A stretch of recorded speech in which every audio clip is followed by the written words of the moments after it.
Hello everyone, आप लोग का बहुत बहुत स्वागत है स्टडी पॉइंट यूट्यूब चैनल पर। इस पर्टिकुलर वीडियो में आज हम उत्तर प्रदेश लेखपाल एग्ज़ाम के लिए कुछ बहुत ही इंपॉर्टेंट क्वेश्चंस को डिस्कस करेंगे। जैसा कि आपको पता है कि उत्तर प्रदेश लेखपाल एग्ज़ाम में 4 सेक्शन से क्वेश्चन पूछे जाते हैं। पहला तो होता है जीके, दूसरा होता है हिंदी, तीसरा होता है जीएस यानी जनरल साइंस और मैथ्स, और चौथा होता है और सबसे इम्पोर्टेंट होता है ग्रामीण विकास। इससे संबंधित चारों सेक्शन से 25-25 क्वेश्चन पूछे जाते हैं। टोटल 100 क्वेश्चन होते हैं। तो इस पर्टिकुलर वीडियो में हम लोग ग्रामीण विकास से संबंधित क्वेश्चन को डिस्कस करेंगे। और जो क्वेश्चन हम डिस्कस करने जा रहे हैं ये उत्तर प्रदेश लेखपाल एग्ज़ाम 2015 में पूरा क्वेश्चन पूछा गया है। तो जल्दी जल्दी हम लोग रिवाइज करेंगे और डिस्कशन करेंगे कैसे क्वेश्चन पूछे जाते हैं। इसके बाद जो नेक्स्ट वीडियोज़ आएंगे उसमें मैं डिटेल में आपको समझाऊंगी। तो पहले हम लोग देख लेते हैं किस तरह के क्वेश्चन पूछे जाते हैं। पहला क्वेश्चन है जो पूछा गया था 2015 में। देखिए ये उस समय के डेटा के अकॉर्डिंग होगा, 2014 के डेटा के अकॉर्डिंग, क्योंकि क्वेश्चन पूछा है स्वच्छ भारत मिशन जो ग्रामीण वाला है के अंतर्गत ग्रामीण क्षेत्रों में शौचालयों के निर्माण के लिए नवंबर 2014 में उत्तर प्रदेश सरकार ने रुपए करोड़ का प्रावधान किया था। देखिए ये 2014 की बात है। अभी ये प्राइस यानी कि जितना पैसा इन्होंने लगाया ये अपडेट हो गया है। फिलहाल उस समय 2014 में ये था 685 करोड़ रुपए। तो ऑप्शन बी है हमारा सही आंसर। इसका कुछ एक्सप्लेनेशन भी देख लेते हैं। 1 अप्रैल 1999 में चल रही पूर्ण स्वच्छता अभियान पुनः इसको निर्मल भारत अभियान से 2 अक्टूबर जब गांधी जयंती होता है 2014 से इसका नाम जो है बदल करके स्वच्छ भारत मिशन ग्रामीण कर दिया गया है, जिसका उद्देश्य 2 अक्टूबर 2019 तक खुले में शौच मुक्त भारत हासिल करना है। वर्ष 2014 में उत्तर प्रदेश सरकार द्वारा 685 करोड़ इस योजना के लिए बजट में प्रावधान था, बट अभी ये बढ़ गया है। दूसरा क्वेश्चन पूछा गया था भारत की जनसंख्या 2011 के अनुसार उत्तर प्रदेश के प्रति वर्ग किलोमीटर जनसंख्या घनत्व क्या है। तो ये है 829 और अब तो ये हो गया 828। आप लोग इसको ऐसे याद कर सकते हैं 28 के बीच में 2। अपडेट हो जाइएगा आप लोग। 2011 की जनगणना के अनुसार उत्तर प्रदेश राज्य का औसत जन घनत्व 829 व्यक्ति पर किलोमीटर था, जो कि राष्ट्रीय औसत 382 से 447 अधिक है। जन घनत्व की दृष्टि से देश में राज्यों केंद्र शासित प्रदेश में 9वां स्थान है। और उत्तर प्रदेश का सबसे अधिक जन घनत्व वाला जिला कौन सा है, यह है गाजियाबाद। और सबसे कम जन घनत्व वाला जनपद है चित्रकूट। जन घनत्व की बात की जाए तो सबसे ज़्यादा कौन सा राज्य आता है नंबर 1 पर, तो ये आता है बिहार। और ये क्वेश्चन कई बार एग्जाम में पूछा भी गया है।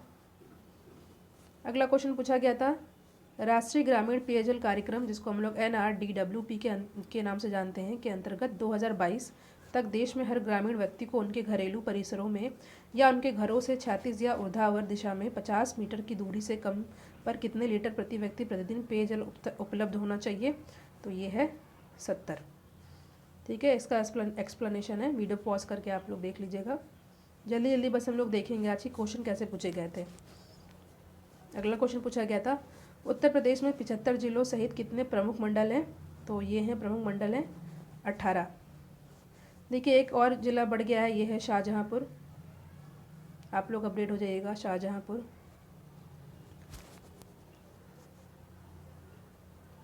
अगला प्रश्न पूछा गया था सामाजिक वानिकी कार्यक्रम का उद्देश्य निम्नलिखित सभी क्षेत्रों में बड़े पैमाने पर वृक्षारोपण है सिवाय नगरीय औद्योगिक संपदाओं में। ठीक है, ऑप्शन बी है हमारा करेक्ट आंसर।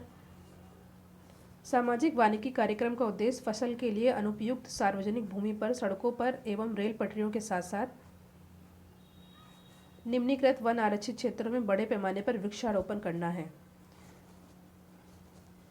देखिए अभी तक जो क्वेश्चन हमने डिस्कस किए ये थोड़ा करंट अफेयर से संबंधित थे, उस समय के टाइम की बात हो रही क्योंकि ये 2015 का पेपर है। अब जो क्वेश्चन है इसमें ये परंपरागत जैसे क्वेश्चन आते हैं उससे संबंधित है, तो ये क्वेश्चन आपके लिए इंपॉर्टेंट है बहुत ही। क्वेश्चन है उत्तर प्रदेश में किस वर्ष में MGNREGA यानी कि मनरेगा प्रारंभ किया था। ये देखिए ये क्वेश्चन है यूपी PCS में भी कई बार ये पूछा गया और वीडियो एग्जाम में भी कई बार पूछा गया, तो आप लोग याद कर लीजिए 2006। एक्सप्लेनेशन देख लेते हैं इसका। महात्मा गांधी राष्ट्रीय ग्रामीण रोजगार योजना अधिनियम उत्तर प्रदेश में सर्वप्रथम 2 फरवरी 2006 को 22 जिलों में शुरू किया गया था। 15 मई 2007 को 17 और जिलों में और 1 अप्रैल 2008 से पूरे प्रदेश में लागू कर दिया गया था। तो आपसे ये भी पूछा जा सकता है कि उत्तर प्रदेश में मनरेगा पूरे राज्य में, पूरे प्रदेश में कब लागू किया गया था? तो आप लोग याद कर लीजिएगा 1 अप्रैल 2008। और बात की जाए शुरू कब किया गया था, तो ये किया गया था 2 फरवरी 2006। इसका उद्देश्य ग्रामीण क्षेत्रों के इच्छुक परिवारों को एक वित्तीय वर्ष में 100 दिनों का श्रमपरक रोजगार की गारंटी प्रदान करना है। यानी कि टोटल 365 दिन होते हैं, इसमें से आपको 100 दिन रोजगार मिलेगा ही मिलेगा। किसके अंतर्गत? मनरेगा के अंतर्गत। क्वेश्चन पूछा था क्षेत्रफल की दृष्टि से उत्तर प्रदेश का भारत के राज्यों में कौन सा स्थान है? तो बात की जाए क्षेत्रफल की दृष्टि से तो ये है चौथा। और अगर बात की जाए क्षेत्रफल की दृष्टि से भारत का सबसे नंबर 1 पे राज्य कौन आता है? तो ये है राजस्थान। ठीक है, ये आप लोग याद कर लीजिएगा। और क्षेत्रफल की दृष्टि से बात की जाए तो सबसे छोटा है गोवा। पहला है राजस्थान सबसे बड़ा, सबसे छोटा है गोवा। अगर बात की जाए जनसंख्या की दृष्टि से तो जनसंख्या की दृष्टि से नंबर 1 पर आता है यूपी यानी उत्तर प्रदेश, और सबसे छोटा आता है सिक्किम। और एक चीज़ आप लोग ये भी याद कर लीजिए कि भारत में 7 यूनियन टेरिटरी हैं। और बात की जाए पूरी दुनिया के हिसाब से तो भारत का स्थान आता है 7वां। किस चीज़ के बारे में बात हो रही है? क्षेत्रफल के बारे में बात हो रही है। 7 यूनियन टेरिटरी हैं और दुनिया के हिसाब से भारत का क्षेत्रफल के हिसाब से 7वां नंबर भी आता है।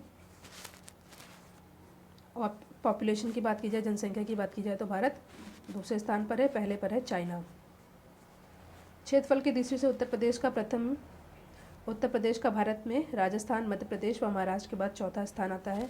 सीक्वेंस भी आप लोग याद कर लीजिएगा, पहले है राजस्थान, फिर है एमपी, फिर है महाराष्ट्र। RMM के बाद आता है यूपी। और छोटा राज्य है सिक्किम में। क्षेत्रफल की दृष्टि से सबसे छोटा राज्य है गोवा। क्वेश्चन है 9वीं पंचवर्षीय योजना जिसकी समय सीमा थी 97 से लेकर 2002 में ग्रामीण क्षेत्रों में BPL के लिए निश्चित की गई वार्षिक पारिवारिक आय का स्तर क्या था? तो ये था 20,000। क्वेश्चन ऐसे आते हैं, आप लोग देख लीजिए। नेक्स्ट क्वेश्चन, उत्तर प्रदेश में प्रमुख रेल इंजन संयंत्र कहाँ पर स्थित है? तो ये है मुगलसराय क्षेत्र में। इसका एक्सप्लेनेशन देख लेते हैं क्योंकि इससे क्वेश्चन पूछा जा सकता है। प्रदेश में डीजल इंजन निर्माण हेतु डीजल लोकोमोटिव वर्क्स मडुआडिया यानी कि वाराणसी मुगलसराय की आधारशिला 23 अप्रैल 1956 में तत्कालीन राष्ट्रपति डॉक्टर राजेंद्र प्रसाद द्वारा रखी गई थी। क्वेश्चन है, इंपॉर्टेंट है, याद कर लीजिएगा। देश के तीसरे रेल कोच कारखाने की स्थापना बरेली लालगंज में की गई है। अगला क्वेश्चन है, उत्तर प्रदेश राजमार्ग भू नियंत्रण अधिनियम किस वर्ष पारित किया गया था? तो ये किया गया था 1945 में। देखिए, उत्तर प्रदेश राजमार्ग भू नियंत्रण अधिनियम 1945 में पारित किया गया था। स्वतंत्रता से पहले उत्तर प्रदेश में जन सुविधा में वृद्धि के लिए उत्तर प्रदेश राजकीय रोडवेज संगठन का गठन किया गया था तथा 15 मई 1947 को लखनऊ से बाराबंकी के लिए पहली बस सेवा प्रारंभ की गई थी। 1 जून 1972 को इसका नाम बदल करके उत्तर प्रदेश राज्य सड़क परिवहन निगम कर दिया गया था। अगला क्वेश्चन है, अम्बेडकर विशेष रोजगार योजना यानी कि AVRY के अंतर्गत सामान्य श्रेणी लाभार्थियों के लिए उपलब्ध इकाई लागत प्रतिशतता एवं अधिकतम आर्थिक सहायक यानी कि सब्सिडी धनराशि क्या है? तो ये है 7,500 यानी कि 25%। अगला प्रश्न है, मध्याह्न भोजन कार्यक्रम यानी मिड डे मील प्रोग्राम के अंतर्गत मध्याह्न भोजन को पकाने, परोसने व उपभोग करने में स्वच्छता का ध्यान रखने के लिए जांच पड़ताल कितनी आवृत्ति पर करनी चाहिए? तो ये है दैनिक। ये देखिए, ये क्वेश्चन बहुत ही ज़्यादा इंपॉर्टेंट है। ये क्वेश्चन कम से कम 4 से 5 बार एग्ज़ाम में पूछा जा चुका है अगर हम बात करें UPPCS की और वीडियो एग्ज़ाम की। और देख रहे हैं आप, उत्तर प्रदेश लेखपाल 2015 में भी ये क्वेश्चन पूछा ही गया। बस आप याद कर लीजिए दैनिक। देखिए, खाने की बात है तो खाने को हम लोग रोज़ ही चेक करना चाहिए। ऐसा तो है नहीं कि इसको हम लोग साप्ताहिक करेंगे और त्रैमासिक करेंगे, तो इसको हम लोग दैनिक ही चेक करना चाहिए। इसका एक्सप्लेनेशन पढ़ लेते हैं क्योंकि क्वेश्चन इंपॉर्टेंट है। मध्याह्न भोजन योजना ये भी पूछा जा सकता है कि ये कब प्रारंभ हुई थी? तो याद कर लीजिएगा 1995 में प्रारंभ हुई थी, जिसके अंतर्गत भोजन पकाने, परोसने व उपभोग करने के में स्वच्छता का ध्यान रखने की जांच पड़ताल दैनिक आवृत्ति पर करनी चाहिए, दैनिक। इसके अंतर्गत प्राथमिक स्तर पर 450 कैलोरी व प्राथमिक स्तर से ऊपर के बच्चों के लिए 700 कैलोरी का पोषाहार निश्चित किया गया है। ये भी आप लोग याद कर लीजिएगा। पहला तो है दैनिक, दूसरा ये कब स्टार्ट की गई थी, और तीसरा है बच्चों के लिए 450 कैलोरी और बच्चों से थोड़ा जो बड़े हैं उनको 700 कैलोरी का पोषाहार निश्चित किया गया है। क्वेश्चन है, एक ग्राम पंचायत के में महिलाओं के लिए कितना प्रतिशत पद आरक्षित होना चाहिए? तो यह है 33%। देखिए ये पॉलिटी से संबंधित क्वेश्चन है, कई बार यूपी पीसीएस, लोअर एग्ज़ाम और वीडियो एग्ज़ाम में कई बार क्वेश्चन पूछा गया है। आपको याद कर लेने, बहुत ही बेसिक क्वेश्चन है, 33%। अगला क्वेश्चन है, उत्तर प्रदेश राज्य के वित्तीय स्वास्थ्य की देखरेख तथा सरकारी लेन देन में पारदर्शिता लाने के लिए कौन सी वेबसाइट तैयार की गई है? तो ये है कोशवानी। कोशवानी वेबसाइट उत्तर प्रदेश राज्य के वित्तीय स्वास्थ्य की देखरेख तथा सरकारी लेन देन में पारदर्शिता लाने के लिए तैयार की गई है। क्वेश्चन है, मध्य भारत में 1 बीघा कितने हेक्टेयर के बराबर होता है? इसको सॉल्व करके आप देख लीजिए। मध्य भारत में बीघा भूमि मापन की इकाई है। पूछा जा सकता है कि बीघा क्या है, तो ये है भूमि मापन की इकाई है। 1 बीघा होता है 0.2592 हेक्टेयर या 2529.3 मीटर स्क्वायर होता है। 1 हेक्टेयर में 10,000 मीटर होता है। इसको आप लोग को अच्छे से याद कर लीजिए, क्योंकि इससे क्वेश्चन पूछा ही जाना है, हमेशा पूछा जाता है। कौन से शास्त्रीय नृत्य रूप का उत्तर प्रदेश में उद्भव हुआ है? तो ये है कथक। कुचिपुड़ी आंध्र प्रदेश का है, घूमर राजस्थान का है और भरतनाट्यम है तमिलनाडु का। कथक शास्त्रीय नृत्य रूप का उद्भव उत्तर प्रदेश में हुआ था। लखनऊ में राष्ट्रीय कथक संस्थान की स्थापना 1988-79 में हुई है। इसके संस्थान में उद्देश्य राष्ट्रीय स्तर पर कथक के विविध घरानों की परंपराओं का अभिलेखीकरण कर युवा प्रतिभाओं को प्रोत्साहन व वरिष्ठ कलाकारों के संरक्षण एवं नृत्य का संवर्धन है। जमाबंदी से क्या तात्पर्य है? तो ये होता है भू अधिकारों का प्रलेख। पढ़ लेते हैं इसको। जमाबंदी भू अधिकारों के प्रलेख होते हैं जिसमें किसान की स्वामित्व की समस्त कृषि भूमि का विवरण एक रजिस्टर में एक ही स्थान पर एक खाते के रूप में लिखा जाता है। इसकी 2 प्रतियां तैयार की जाती हैं, एक तहसील कार्यालय तथा दूसरी संबंधित पटवारी लेखपाल के पास होती है। क्योंकि लेखपाल से संबंधित प्रश्न है तो क्वेश्चन इंपॉर्टेंट है। अगला क्वेश्चन है, SGSY का पूर्ण रूप क्या है? इसका फुल फॉर्म पूछा है, तो यह है स्वर्ण जयंती ग्राम स्वरोजगार योजना। SGSY यानी कि स्वर्ण जयंती ग्राम स्वरोजगार योजना का पूर्ण रूप स्वर्ण जयंती ग्राम स्वरोजगार योजना है। इसमें ग्रामीण गरीबों के कमज़ोर वर्गों पर विशेष ध्यान दिया जाता है। स्वरोजगारियों में 50% SC/ST, 40% महिलाएं, 3% विकलांगों को शामिल किया जाना अनिवार्य है। इस योजना का प्रारंभ भारत सरकार द्वारा अप्रैल 1999 में किया गया था। आपको ये तारीख याद कर लेनी है। क्वेश्चन है, किस मंडल को विश्व के उत्कृष्ट कालीन उद्योगों का केंद्र माना जाता है? तो यह है मिर्ज़ापुर। कई बार क्वेश्चन रिपीट हुआ है, बहुत ही इंपॉर्टेंट क्वेश्चन है ये, very very important question is this.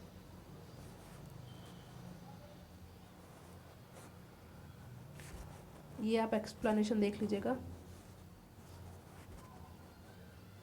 Video को पॉज करके, बहुत इंपॉर्टेंट है ये। उत्तर प्रदेश में लिंगानुपात वर्ष 2001 में 898 था, यानी कि 898 था, से वर्ष 2011 में कहाँ तक पहुँच गया? तो ये पहुँच गया है 912। ये अपडेटेड नहीं है, मैं पहले बता दे रही हूँ, इसको अपडेट करना है क्योंकि ये 2015 का प्रश्न है। उत्तर प्रदेश में किस प्रकार की मिलें सबसे अधिक संख्या में है? तो ये है चीनी मिलें। देखिए वैसे तो कपड़ा है, बट कपड़ा जो है मिल नहीं आएगा, मिल में आ जाएगी हमारी चीनी मिलें। देखिए उत्तर प्रदेश की प्रमुख नकदी फसल गन्ना है, जो कि तराई क्षेत्र तथा गंगा यमुना के दोआब फैजाबाद गोरखपुर में अधिकांश मात्रा में उगाया जाता है। सर्वाधिक चीनी मिलें महाराष्ट्र में हैं। गन्ने की अच्छी पैदावार को देखते हुए अंग्रेजों ने सर्वप्रथम 1903 में भारत की पहली चीनी मिल प्रतापपुर देवरिया में लगाई थी। देखिए ये क्वेश्चन कई बार पूछा गया है कि पहली मिल कहाँ लगाई गई थी? तो ये लगाई गई थी प्रतापपुर देवरिया में। क्वेश्चन है, BPL सूचियों से छूटे हुए BPL परिवारों को लाभ पहुंचाने के लिए कौन सी योजना प्रारंभ की गई है? तो यह है समाजवादी पेंशन स्कीम। इसका एक्सप्लेनेशन देख लेते हैं। BPL सूचियों में छूटे BPL परिवारों को लाभ पहुंचाने के लिए समाजवादी पेंशन योजना शुरू की गई थी, जिसके अंतर्गत 300 से 700 का प्रावधान प्रतिमाह किया गया था। पेंशन का भुगतान 2 छमाही किस्तों में लाभार्थी के खातों के माध्यम से किया जाता है।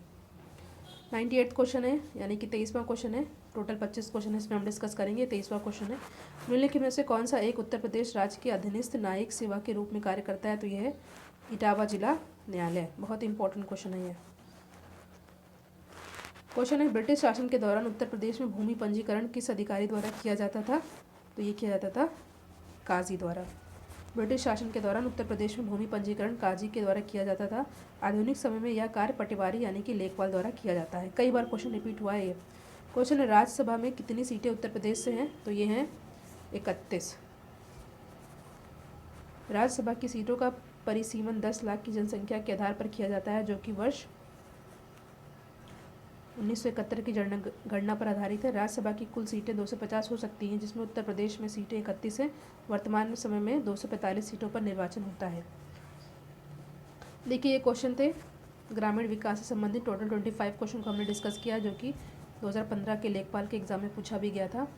तो वीडियो को ज़्यादा से ज़्यादा लाइक कीजिएगा और चैनल पर नए तो सब्सक्राइब जरूर करिएगा। Thank you so much for watching. Thank you.